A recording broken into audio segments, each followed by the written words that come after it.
Hello and welcome back to our YouTube channel Shri Kheteshwar and Child Care Academy. कैसे हैं आप लोग सारे बच्चे? आई होप बहुत बढ़िया होंगे, सबके सब आप सेफ़ होंगे, एकदम बढ़िया होंगे।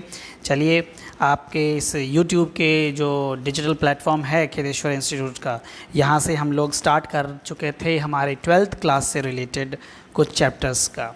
तो रेम्बो बुक में से आपके चैप्टर नंबर 4 लॉस्ट स्प्रिंग हम लोग कल पढ़ चुके थे। हमने कल इसमें देखा था कि इसकी राइटर कौन है, अनीश जूंग जो इसकी राइटर है, जो बहुत विविड तरीके से, बहुत ही अच्छे तरीके से उन्होंने क्या किया है, ड्रॉ किया है, मतलब लिखा है। कहने का मतलब है कि हर एक झलक जो है मासूमियत की, इनोसेंस की, वो दिखाई है। अनीश जूंग एक ऐसी राइटर जिन्होंने बहुत अच्छी तरीके से सभी चीज़ों को एक्सप्रेस करने की कोशिश की है। अब ये जो स्टोरी है लॉस्ट स्प्रिंग, जो सिंबॉलिक लेटर इसमें सिंबॉलिक दिया गया है लॉस्ट स्प्रिंग से मतलब हुआ कि यहाँ पर यूथ को बता रहा है। ये जो बच्चा एक बालपन में होता है, एक टीनेज जो बच्चे की उम्र होती है, ये जो बालकपन होता है, जो आपकी छोटा बच्चा होता है, ठीक है ना, चाइल्डहुड जो होता है, तो कैसे चाइल्डहुड जो है पेरिश हो चुका है, पेरिश यानी ख़त्म हो चुका है, ठीक है, because of some need they have to do for their work. तो इस वजह से किस तरीके से वो बचपन खो गया है, उस बचपन के बारे में है, ठीक है। अनीश जूंग जो राइटर है आपकी, उसे एक बच्चा मिलता है जिसका नाम साहिब आलम, जिसका मीनिंग जो है उसे नहीं पता अपने नाम का। वो बच्चा जिसे अपने नाम का मीनिंग नहीं पता है कि साहिब आलम का मतलब होता है द लॉर्ड ऑफ यूनिवर्स। जब उसको ये नहीं पता चलेगा कि उसका अर्थ ये है, तो उसको यकीन नहीं होगा। क्यों यकीन नहीं होगा? क्योंकि वो बच्चा बहुत ज़्यादा गरीब है, ठीक है, वो बहुत पुअर है, और वो क्या करता है, कचरे के ढेर से गोल्ड ढूंढने की कोशिश करता है। गोल्ड ढूंढने का मतलब यहाँ पर कुछ एक आधा पैसा, सिक्का या कुछ ऐसी चीज़ जिसे बेच कर कुछ मिल सके, कुछ खाने को या समथिंग। तो अनीश जूंग का जब कन्वर्सेशन चलता है उस बच्चे के साथ, वो कहती है उसे कि तुम क्या कर रहे हो, क्यों करते हो, तो वो सब बताता है, अपने घर के बारे में बताता है, जो घर उनका स्टॉर्म्स की वजह से ख़त्म हो गया था ढाका के अंदर, और कैसे वो लोग यहाँ आके बस गए और किस वजह से वो लोग यहाँ आके रुके हैं। तो साहिब आलम के साथ ये सारी बातें उसकी हो रही है, साथ में बेयरफुटेड आर्मी जो है उसके फ्रेंड्स की, जो उसके साथ रहते हैं, they used to all together roam the roads of the city to find something that they want. Morning में जल्दी निकल आते हैं और नून तक वो गायब हो जाते हैं। तो अनीश जूंग जो है, इस चैप्टर को हम लोग आगे बढ़ते हैं और देखते हैं कि और क्या बातें हुई इसके बीच में, क्योंकि इसके अंदर अनीश जूंग जो है वो एक जो पॉवर्टी है उसका स्टेट बता रही है कि किस तरीके से लोग कितने पुअर है वहाँ के, कितना प्रॉब्लमेटिक है, कितने गरीब है, उस चीज़ को यहाँ पर एक्सप्लेन करने की कोशिश करती है। चलिए लेट्स रीड फ्रॉम हियर, यहाँ से पढ़ना स्टार्ट करेंगे। I remember a story of a man from Udupi once told me. वो कहते हैं कि आई रिमेंबर, कहती हैं कि वो आई रिमेंबर मुझे याद है, स्टोरी है एक आदमी के बारे में जो उडीपी से था, जिसने मुझे एक बार बताई थी। क्या स्टोरी थी, क्या कहानी थी भैया? As a young boy he would go to school past an old temple. जब वो यंग बॉय था तो वो क्या करता था, स्कूल जाता था, और वो स्कूल जब जाता था तो वो कहाँ से होके जाता था स्कूल? पासेस फ्रॉम, वो कहाँ से पास होता था? He used to pass from an old temple, एक ओल्ड पुराने टेम्पल से पास होके जाता था, और वहाँ से वो सारा काम करता था, ठीक है, to school temple where his father was a priest, जहाँ उसके पिताजी जो थे वो एक प्रीस्ट थे, और वहाँ पर वो स्कूल से वहाँ से होता हुआ जाता था। उसके पिताजी एक प्रीस्ट थे वहाँ पर। He would stop briefly at the temple, कई बार वो क्या करता था, टेम्पल के पास रुक जाता था। And pray for a pair of shoes, वहाँ वो रुक कर प्रार्थना करता था। अ पेयर ऑफ शूज़, एक शूज़ के पेयर के लिए वो वहाँ पर प्रार्थना करता था। कौन करता था भाई प्रार्थना पेयर ऑफ शूज़ के लिए? वो बच्चा, ठीक है ना, उडीपी की जो स्टोरी बताई है वो बच्चा प्रार्थना करता था। 30 years later I visited his town and the temple, 30 साल बाद मैं उस टाउन और उस टेम्पल में विज़िट करता हूँ, ठीक है, वहाँ पर विज़िट करता हूँ। Which was now drowned in an air of desolation, जो अब एयर ऑफ डेजोलेशन यानी अकेलेपन से, ठीक है ना, वो क्या हो गया, ड्राउंड, डूब चुका है। In the backyard where lived the new priest, backyard जो मंदिर है उस मंदिर के बैकयार्ड में पीछे की साइड में एक और व्यक्ति जो है दूसरा प्रीस्ट, जो नया प्रीस्ट है वो रहता था। There were red and white plastic chairs, वहाँ पर रेड और वाइट प्लास्टिक चेयर्स थी। A young boy dressed in grey uniform, एक यंग लड़का जो ग्रे यूनिफॉर्म में ड्रेस्ड है। वेयरिंग सॉक्स एंड शूज़, जिसने सॉक्स पहन रखे हैं, शूज़ पहन रखे हैं। Arrived panting and threw his school bag on a folding bed. Arrived panting, panting का मतलब यहाँ पर है थकना। क्या है पेंटिंग का मतलब, थकना, हाफना, हाफ रहा है और वो क्या करता है, अपने स्कूल बैग को और एक फोल्डिंग बेड के ऊपर फेंक देता है, उछाल देता है। लुकिंग एट द बॉय, उस बॉय की तरफ देखते हुए, I remembered the prayer another boy had made to the goddess when he had finally got a pair of shoes। उस बॉय को देख के मुझे ये एहसास होता है, मैं देखता याद आता है मुझे कि I remember the prayer another boy made, एक और बच्चा है जिसने ये प्रेयर की थी गॉडेस से, देवी से, कि he had finally got the pair of shoes, कि उसको आखिरकार जूतों की जो जोड़ा है पैरों का वो मिल गया। Let me never lose them, और मुझे कभी ये खोए नहीं, हमेशा मेरे पास रहे। The goddess had granted his prayer, goddess ने उसकी प्रेयर जो है, प्रार्थना जो है वो ग्रांट कर दी। Young boys like the son of priest now wore shoes, young boys now the son of priest, यानी जो यंग लड़के होते हैं, जो प्रीस्ट के बच्चे हैं, साधु संतों के, महाराजों के, वो लोग भी अब क्या करते हैं, शूज़ पहनते हैं। But many others like the rag pickers in my neighbourhood remain shoelace, लेकिन बहुत सारे ऐसे रैग पिकर्स, ध्यान से देखिएगा वर्ड, ये रैग पिकर्स, ये जो वर्ड है रैग पिकर्स, ठीक है ना, तो बहुत सारे ऐसे बच्चे जो रैग पिकर्स हैं वो लोग जो उनके नेबरहुड में हैं, किसके नेबरहुड में, अनीस जूंग के आसपास के क्षेत्र में, रिमेन शूलेस, जो बिल्कुल शूलेस है, उनके पास जूते ही नहीं है पहनने को, और बिल्कुल भी वो पहनने का जूता नहीं है उनके पास, तो बहुत प्रॉब्लम है।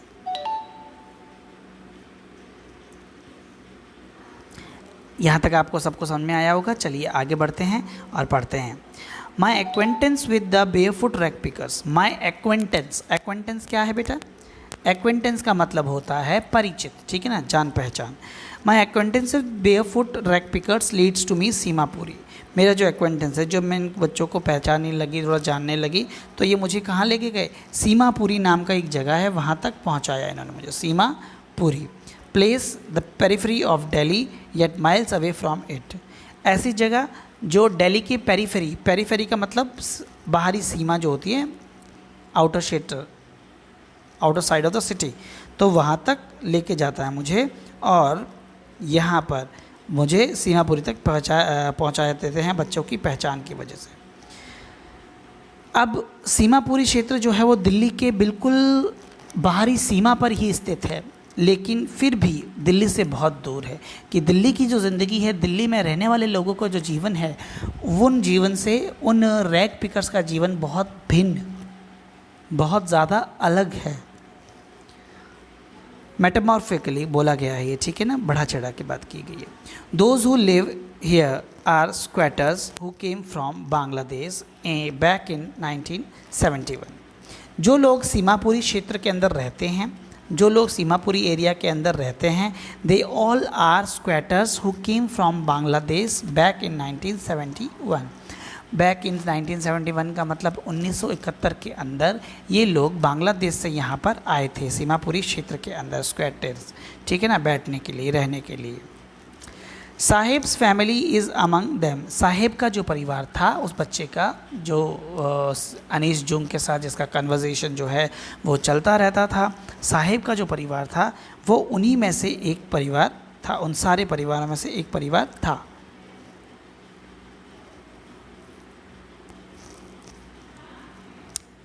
Seemapuri was then a wilderness, Seemapuri जो था एक वाइल्डरनेस एरिया था, एक बहुत ही उजड़ा हुआ सा एरिया था, जहाँ बहुत वाइल्ड चीज़ें थी, बिल्कुल एकदम वाइल्ड, जैसे कि अपने जंगल्स कैसे होते हैं वाइल्ड, उस तरीके से। It still is but is no longer empty, पहले स्टार्टिंग में जब सीमापुरी था तो एक वाइल्डर एरिया था पूरा का पूरा, अभी भी वैसा ही है, बट अभी भी वैसा ही है, लेकिन अभी वहाँ पर कुछ लोग बस गए हैं, ठीक है ना, अब खाली नहीं है। In structures of mud with roofs of tin and tarpaulin devoid of sewage drainage or running water live 10,000 rag pickers. लगभग 10,000 यानी बहुत बड़ी मात्रा है भैया ये, ठीक है ना, बहुत बड़ी मात्रा के अंदर जो रैक पिकर्स है वहाँ रहते थे। लगभग 10,000 लोग वहाँ रहते थे और उनका जो हट था, जो उनकी हट थी, वो सारी की सारी हट जो है वो किससे बनी हुई थी? ट्रैम्पलिन, कूड़े कचरे से, टायर से, मड से, मिट्टी से, मड यानी मिट्टी से थपी हुई थी बहुत सारी ट्रैम्पलिन, और डिवाइड ऑफ सीवेज। सबसे बड़ी चीज़ क्या? सीवेज नहीं वहाँ पर बिल्कुल भी। सीवेज मतलब यस, जो गंदा पानी है, जो नाले का पानी है, वो निकलने का साधन नहीं, वो निकलने की जगह नहीं, ना ड्रेनेज प्रॉपरली है, और रनिंग वाटर जो है वो वहाँ पर चलता रहता है। They have lived here for more than 30 years without an identity. ठीक है, पिछले 30 वर्षों से ये लोग जो बांग्लादेश ढाका से क्या कर गए हैं, यहाँ आके कूच कर गए हैं, घुसपैठ कर चुके हैं, मतलब आ चुके हैं कुल मिलाकर। शरणार्थी जिसे बोलते हैं हम, स्क्वैटर्स यानी शरणार्थी जो होते हैं, वो 1971 वो लोग यहाँ आकर बैठ गए हैं। अब इन लोगों को यहाँ रहते हुए बिना किसी आइडेंटिटी के कितना टाइम हो गया है? यस, इनको हो गया है 30 years without permits but with ration card and that get their names on voters list and enable them to buy grain। देखिए अब क्या है, वहाँ आने वाले जितने भी लोग हैं, जो 10,000 के परिवार हैं रैक पिकर्स के आसपास के लिव्स जो है, वो 30 सालों से वहाँ बिना आइडेंटिटी रहते हैं, लेकिन विदाउट परमिट, उनके पास परमिट नहीं है और राशन कार्ड बना हुआ है, उनका राशन कार्ड बना हुआ है ताकि उन लोगों को क्या मिल सके? यस, राशन कार्ड होने की वजह से उनका नाम तो वोटर लिस्ट में आया ही है। साथ में उनको ग्रीन यानी अनाज की पूर्ति हो सके। तो क्या करते हैं, जितने भी पॉलिटिशियंस होते हैं, ये आपके जो भी पॉलिटिशियंस होते हैं, ये क्या करते हैं, ये वोटिंग से पहले इन ऐसी जगहों के ऊपर लोगों को राशन कार्ड जो है वो मुहैया करवा देते हैं, वोटर लिस्ट में सभी के नाम जो है वो डलवा देते हैं, और वोटर लिस्ट में सबके नाम होने की वजह से क्या हो जाता है, इनको मिल जाता है अपना वोट बैंक। क्या मिल जाता है? वोट बैंक, क्योंकि बहुत सारे लोग हैं। अब जो लोग, इन लोगों के लिए जो करेगा, जैसे कि जिन्होंने इनके लिस्ट में नाम डलवाए, इनको ग्रेन्स दिया, खाने को और राशन दिया, तो वो लोग तो ऑब्वियस है इन्हीं का ही साथ देंगे, और इस तरीके से उनका वोट बैंक बढ़ जाएगा और जीतने में थोड़ी आसानी मिलती है। Food is more important for survival than an identity. ऐसा माना जाता है इनके द्वारा कि food is more important. Obvious है कि खाना ही तो ज़्यादा ज़रूरी होता है, फूड ही तो ज़्यादा ज़रूरी होता है देन आइडेंटिटी। आइडेंटिटी तो नहीं होगी तो भी चलेगा, लेकिन अगर फूड नहीं हुआ तो प्रॉब्लम होगी। फूड होना बहुत ज़्यादा ज़रूरी है। अगर खाने को खाना नहीं है तो कैसे कोई ज़िंदा रह सकता है? ठीक है, आइडेंटिटी के बिना तो ज़िंदा रहा जा सकता है। If at the end of day we can find food, feed our families and go to bed without an aching stomach, we would rather live here than in the fields that gave us no grain, say a group of women in tattered sarees when I asked them why they left their beautiful land of green fields and rivers। ठीक है भैया, अब क्या होता है कि वहाँ group of ladies जो है, महिलाएं जो है वो इकट्ठा हो रखी है, और उन इकट्ठा महिलाओं से पूछा जाता है why you left your home, आप लोगों ने अपने घर क्यों छोड़े, अपने होम, अपने ग्रीनलैंड्स, जो इतने सारे ग्रीनलैंड थे उनको क्यों छोड़ा, ऐसा पूछ रहा है। कौन पूछ रहा है भैया? यही पूछ रहा है, अनीश जूंग पूछ रही है। और जब वो पूछती है उन महिलाओं से, तो महिलाएं कहती है कि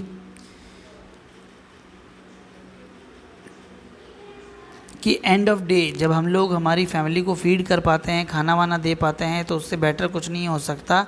और बिना पेट दुखे हम लोग अगर सो जाते हैं रात को और हमें ग्रेन मिलता है यहाँ से, तो आइडेंटिटी के बिना यहाँ रहना हमें अच्छा लगता है, ना कि हमारे फील्ड्स के अंदर, क्योंकि हमारे फील्ड्स जो है वो हमें कुछ नहीं देने वाले हैं।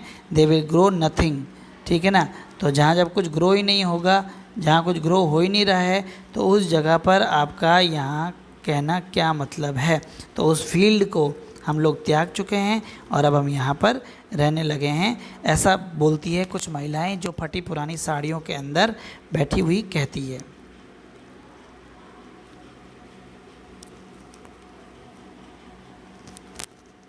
Where ever they find food, जहाँ भी उन्हें खाना मिल जाए, they pitch their tents that become transit homes. ठीक है, जहाँ भी उन्हें खाना मिलता है वो पिच देयर टेंट्स, वो वहीं पर अपना टेंट लगा लेते हैं, वहीं पर एक अस्थाई मकान जिसे बोलते हैं, अस्थाई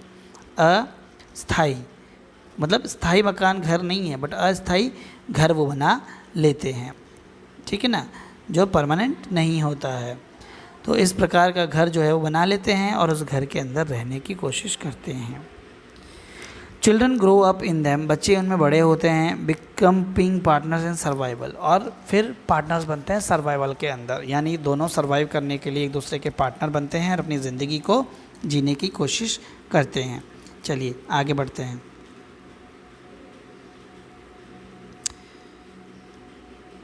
and survival in Seemapuri means rag picking. Yes, survival इन सीमापुरी, सीमापुरी के अंदर सर्वाइविंग का मतलब हुआ रैग पिकिंग। रैग पिकिंग यानी कूड़ा बीनना, कचरा उठाना, उसी व्यक्ति को बोलते हैं हम लोग रैग पिकिंग, कूड़ा भूनना, कचरा उठाना। ठीक है, तो ये चीज़ आपने अभी देखी। तो इस तरीके से ये सारी चीज़ें हो रही है। अब क्या है, through the years it has acquired the proportions of fine art. Through the years, कई वर्षों बीतते बीतते बीतते इन्होंने क्या कर लिया, एक्वायर कर दिया फाइन आर्ट के प्रपोर्शन को। Garbage to them is gold, अब जो गार्बेज है उनके लिए वो क्या है, गोल्ड है। It's like gold mount.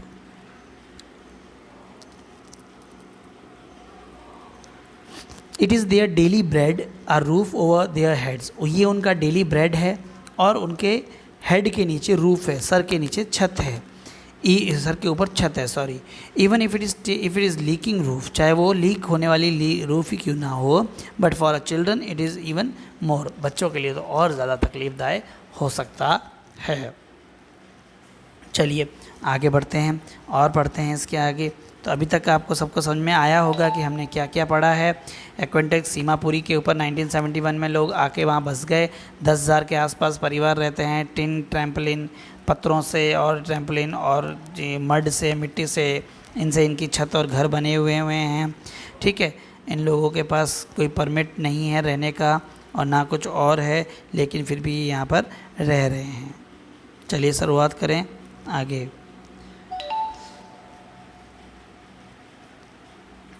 I sometimes find a rupee, even a 10 rupee note, Sahib says, his eyes lightening up। क्या होता है कि साहिब जो है वो कहता है I sometimes, कभी कभार क्या मिलता है मुझे, a rupee, एक सिक्का, 1 रुपये का, या even a 10 rupee नोट, कभी कभी तो 10 रुपये का नोट भी मिल जाता है। साहिब ऐसा कहता है और उसकी आंखों में एक अलग सी चमक होती है ये बोलते हुए। ठीक है, आगे। When you can find a silver coin in a heap of garbage, you don't stop scrounging, for there is hope for finding more। हाँ, जब आप एक कूड़े के ढेर से, एक बहुत बड़े कूड़े के ढेर से कुछ एक सिक्का या कुछ इम्पोर्टेंट चीज़ मिल जाती है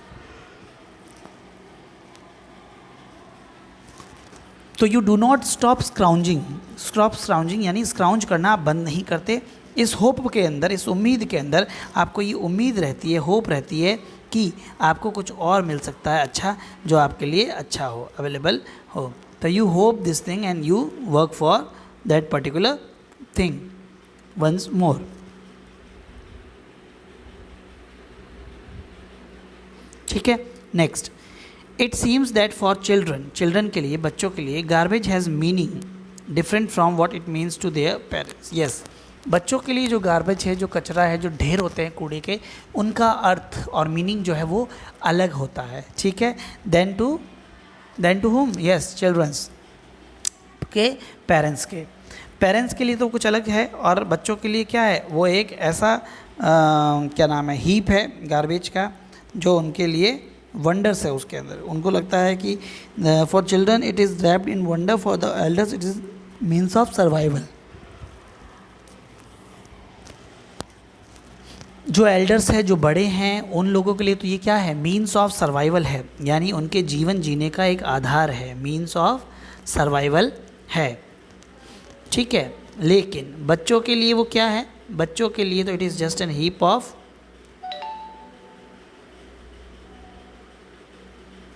व्हाट इज़, बच्चों के लिए क्या है, वो एक हीप है जिसके अंदर उनको, बच्चों को क्या चाहिए, खुशियाँ चाहिए, खुशियाँ मिलती है, वंडर मिलता है, वो सोचते हैं कि क्या वंडरफुल चीज़ है, इसमें क्या क्या मिल रहा है, आप देखो। One winter morning I see Saheb standing by the fenced gate of a neighbourhood club. एक विंटर मॉर्निंग में मैंने क्या देखा, साहिब जो था एक फेंस यानी जो पतली तारबंदी दीवार या लकड़ी से बनी हुई दीवार होती है गार्डन के आसपास की, उसे फेंसिंग बोलते हैं, ठीक है ना। उस फेंस के बाहर खड़ा हुआ था नेबरहुड के क्लब में, watching two young man dressed in white playing tennis. दो यंग मैंस को देख रहा था वो, और ये देख रहा था कि दोनों बंदे जो है वाइट में ड्रेस्ड हैं और दोनों क्या कर रहे हैं, खेल रहे हैं, ठीक है ना। तो उनको खेलते हुए, टेनिस खेलते हुए वो देखता है। I like the game he hums, वो धीरे से मन में बोलता है, वाह अच्छा गेम है, अच्छा खेल है, बहुत बढ़िया खेल है। Content to watch it standing behind the fence, और उसको काफ़ी अच्छा लग रहा था वहाँ पर खड़े हुए देखकर, यानी बहुत ज़्यादा वो क्या हो गया था, अमेज्ड हो गया था, सॉरी अमेज्ड नहीं कह सकते हम इसको, कंटेंट यानी संतुष्ट कह सकते हैं, हाँ संतुष्ट हो गया था और संतुष्टि के साथ उस गेम को देख रहा था, उसे बड़ा आनंद प्राप्त हो रहा था। I go inside when no one is around he admits, वो कहता है कि जब कोई आसपास नहीं होता है तो मैं क्या करता हूँ, अंदर जाता हूँ, उस क्लब के अंदर की साइड में। The gatekeeper lets me use the swing, जो गेट कीपर है वो क्या करता है, मुझे स्विंग का इस्तेमाल करने देता है। स्विंग यानी झूले, जो झूले लगे हुए हैं वहाँ पर, उनको यूज़ करने के लिए देता है। कब, जब मैं उसके क्या करता हूँ, यस जब मैं उसके अंदर जाता हूँ, जब कोई आसपास नहीं होता है। चलिए आगे बढ़ते हैं और बढ़ते हैं। Sahib two is wearing tennis shoes that look strange over his discoloured shirt and shorts. Yes, Sahib ने भी क्या कर रखा है, टेनिस शूज़ पहन रखे हैं, that look strange over his discoloured shirt and shorts.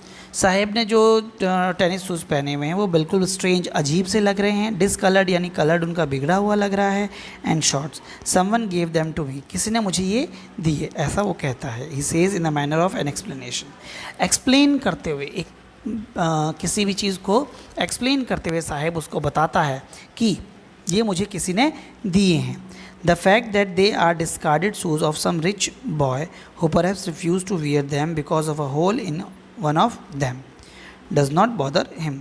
Fact क्या है, फैक्ट ये है कि ये किसी रिच लड़के के द्वारा ठुकराए हुए जूते हैं, जो एक रिच बॉय है उसके द्वारा निष्कासित कर लो, आप फेंक देना कह लो, जो उसको वो नहीं पहनता है वो कह लो, उन उसके जूते हैं। और इस बात को वो एक्सप्लेन करते हुए कहता है, और साथ में ये भी कहता है कि अगर मेरे को जूते मतलब नहीं होंगे पहने हुए, ये पसंद नहीं होंगे, तो क्या आप मेरे से एक्सप्लेनेशन नहीं मांगोगे या एक्सप्लेनेशन मांगोगे। Someone gave them to me, the fact that they are discarded, ठीक है, refuse to wear them because of hole, और क्योंकि उन जूतों में क्या था, एक होल था नीचे, तो इस वजह से वो जो रिच पर्सन था, रिच बॉय था, वो उसने रिफ्यूज़ कर दिया, मना कर दिया पहनने से, कि I am not going to wear these shoes, ठीक है। For one who has walked, ठीक है, और for one who has walked barefoot even shoes with hole is a dream come true, ऐसा व्यक्ति जिसने बेयरफुट काम किया है, वो व्यक्ति जो ज़िंदगी भर बेयरफुट चला हो, उसके लिए तो क्या है, इवन जो शूज़ विथ होल, चाहे जूते के अंदर होल ही क्यों ना हो, उसके लिए तो वो जूता क्या है, बहुत बड़ी एक स्वप्न जैसा है, एक सपना सच होने के जैसा है। But the game he is watching so intently is out of his reach, जिस गेम को वो इतने इंटेंटली देख रहा है, इतने प्यार से देख रहा है, this game is out of his reach, वो उसकी पहुँच से ही बाहर है। This morning Sahib is on his way to the milk booth, आज सुबह, एक दिन सुबह मैंने क्या देखा, Sahib is on way to the milk booth, दूध की दुकान पे जा रहा था। In his hand is a steel canister, उसके हाथ में एक स्टील का कैनिस्टर, कैनिस्टर यानी एक भरनी टाइप है, बड़ी सी कैन है। I now work in tea stall down the road he says pointing in the distance. दूरी पर इशारा करते हुए वो बताता है कि अब मैं क्या करता हूँ, वहाँ एक छोटा सा स्टॉल है, एक स्टॉल यानी छोटी शॉप है, उस शॉप पर काम करता हूँ। टी स्टॉल है, वो चाय की दुकान है। I am paid 800 rupees and all my meals. वो कहता है कि मुझे 800 रुपये और सारे दिन का खाना दिया जाता है। Does he like the job I ask. जॉनीस जंग है, वो पूछती है कि क्या तुम्हें वो जॉब पसंद है? मैंने उससे पूछा। His face I see has lost the carefree look. उसका चेहरा जो है, मैंने देखा कि जो केयर फ्री लुक था पहले, वो चीज़ उसके चेहरे से हट चुकी है। अब उसको फ़िक्र, केयर सताने लगी है। वो ऐसे ही था पहले, मस्त मौला वाला व्यक्तित्व कैसे होता ना, वैसा, जिससे कोई लेना देना ना हो दुनिया से। The steel canister seems heavier than the plastic bag he would carry so lightly over his shoulder. Steel का कैनिस्टर जो है वो काफ़ी हैवी नज़र आता है देखने में। उससे बेटर था उसके लिए वो रैक पिकिंग वाला जो झोला, जिसे एक plastic bag, it was more easy and lighter he could put off any shoulder. The bag was his, वो बैग उसका खुद का था। The canister belongs to the man who owns the tea shop. लेकिन जो कैनिस्टर है वो उस व्यक्ति का है जो जिसकी दुकान है, चाय का शॉप जिसका है, स्टॉल जिसका है, उसकी है। Saheb is no longer his own master. अब साहिब क्या है? He is no longer his own master. कहने का मतलब वो अब खुद में खुद क्या नहीं है, अपना मालिक नहीं है। अब कोई और उसे क्या करेगा, काम के लिए पैसा देगा। अब वो किसी और के लिए वर्क करता है। Now he is servant to someone, he is working for someone. ठीक है, तो आज तक का, अभी तक जो भी मैंने आपको समझाया, पढ़ाया, उम्मीद करता हूँ आपको अच्छे से समझ में आया होगा।